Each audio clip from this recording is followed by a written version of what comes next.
அனைவருக்கும் வணக்கம். இது நம்ம ஸ்டடி டைம் யூடியூப் சேனல். நான் உங்கள் மணிகண்டன்.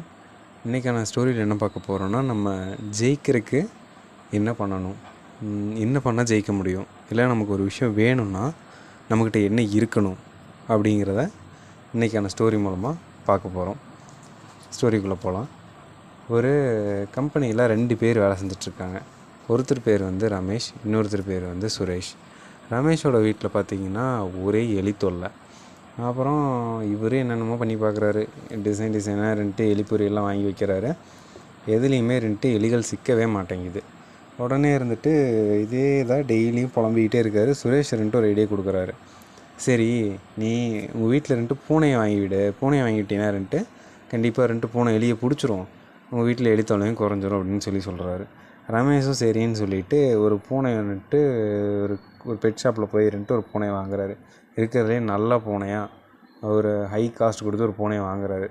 வாங்கி கொண்டு வந்து அந்த பூனைக்கு வீட்டில் பெட்டு, செட்டப்பு, ஃபுட்டு, தண்ணி எல்லாம் வச்சு அரேஞ்ச் பண்ணி கொடுத்துட்டாரு. அப்புறம் அந்த பூனை ஃபுட்டை டெய்லி சாப்பிடுது, இது பண்ணுது. ஆனால் எலியை மட்டும் பிடிச்ச பாடே இல்லை. ரமேஷ்க்கு ஒரே டிசப்பாயின்மெண்ட். இதுக்கு அந்த எலிப்பொரியே பரவாயில்ல, அதுலேயாவது மெயின்டெனன்ஸ் கம்மி தான். இந்த பூனையை வாங்கி வச்சுருந்துட்டு நான் எத்தனை வேலை செய்கிறது இந்த பூனைக்கு, வாக்கிங் கூட்டிகிட்டு போகணும் வரணும்னு சொல்லி ஏகப்பட்டது. வீட்டில் வேறு திட்டு, முன்ன மேய்க்கிறதே பெரிய பாடாக இருக்குது, இதில் பூனை வேறு கொண்டாந்து விட்டுருக்கு, இதை யார் மேய்க்கிறது அப்படின்னு சொல்லி. அப்புறம் மறுபடியும் ரமேஷ் போய் எச்சா புலம்ப ஆரம்பிச்சிட்டாரு. என்னங்க நீங்கள் சொன்னீங்கன்னு சொல்லி நான் பூனை கொண்டு வந்து விட்டு நான் பூனைக்கு இப்போ நான் வேலை செஞ்சிட்ருக்கேங்க அப்படின்னு சொல்லி. சரி, உடனே சுரேஷ் சரி ஓகே, நான் இந்த சண்டே உங்கள் வீட்டுக்கு வரேன், கண்டிப்பாக உங்கள் பிரச்சனை கிளியர் பண்ணிடலான்னு சொல்கிறாரு. ஓகேன்னு சொல்லி நாள் போகுது. சண்டேவும் வருது. சண்டே அன்றைக்கி சுரேஷ் ரமேஷ் வீட்டுக்கு வராரு. ஒரு கையில் ஒரு கூண்டு எடுத்துகிட்டு வர்றாரு. கூண்டுக்குள்ளே ஒரு பூனை இருக்குது. அந்த பூனை வீட்டுக்குள்ளே டோரை லாக் பண்ணிவிட்டு அந்த பூனையை மட்டும் நீக்கி விட்டுட்டு இவங்க ஆஸ் யூஷுவல் இவங்க பேசிகிட்டு இருக்காங்க.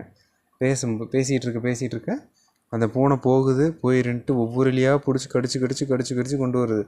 கிட்டத்தட்ட ஒரு 4 எலி, ஒரு 3 குட்டி எலி, ஒரு பெரிய எலி கடிச்சு கொண்டு வந்து போட்டுருச்சு.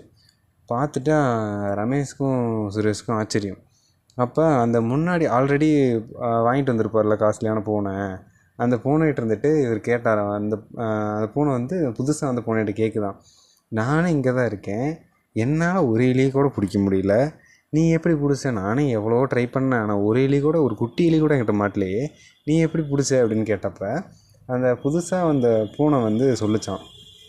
வாயில் இருந்த அந்த 4 எலியும் துப்பிட்டு அந்த வலிகிற ரத்தத்தை தொடச்சிக்கிட்டே சொல்லிச்சாம்மா, பசி அப்படின்னு சொல்லிச்சான். உண்மையாலுமே இதுதான் வெற்றிக்கான வழி. என்ன வேணும் அப்படின்னா நமக்கு அந்த வெற்றி பசிங்கிறது இருக்கணும். அது இருந்தால் தான் நம்ம ஜெயிக்க முடியும். நம்ம கைக்கிட்டேயே நம்ம எல்லாமே இருந்துச்சுன்னா, ஒரு சேஃப் ஜோன்லேயே இருந்து நமக்கு வேணுங்கிறது எல்லாமே நம்மக்கிட்ட கிடச்சிக்கிட்டே இருந்துச்சுன்னா, நமக்கு உண்மையாலுமே ஆக்சுவலாக நம்ம தேவைப்படுறதுங்கிறது ஒரு கனவாக மட்டும்தான் இருக்குமே தவிர்த்து அது நிஜத்தில் அப்ரோச் கிடைக்காது. ஸோ அதுக்கான எஃபர்ட்டை டே பை டே போடணும். அப்போ அதுக்கு அந்த பசி இருக்கணும், அந்த வெறி இருக்கணும். நமக்கு அது வேணும் அப்படிங்கிறது சொல்லி அந்த கிரேவிங்ஸ் எந்த அளவுக்கு இருக்கோ அந்த அளவுக்கு தான் நம்ம அதை அச்சீவ் பண்ண முடியும். அதான் ஸ்டார்டிங்லேயே சொன்னேன், நம்ம அச்சீவ் பண்ணுறதுக்கு நம்மக்கிட்ட என்ன வேணும் அப்படின்னா, என்ன இருக்கணும் அப்படின்னா அந்த வெற்றி பசி அப்படிங்கிறது இருக்கணும். இதுதான் இந்த கதையோட நீதி. நீங்களும் அதே மாதிரி ஒரு வெற்றி பசியோடு படிங்க. கண்டிப்பாக அந்த டைம் கிளியர் பண்ணிடலாம். திரும்பவும் ரிமைண்ட் பண்ணுறேன், May 20 தான் last date for net exam. Application Windows close ஆகிறதுக்கு. ஸோ அப்ளை பண்ணாதவங்க பண்ணிடுங்க. ஜஸ்ட் இன்னும் 3 டேஸ் மட்டும்தான் இருக்குது. தேங்க்யூ. இது நம்ம ஸ்டடி டைம் யூடியூப் சேனல். நான் உங்கள் மணிகண்டன். நன்றி, வணக்கம்.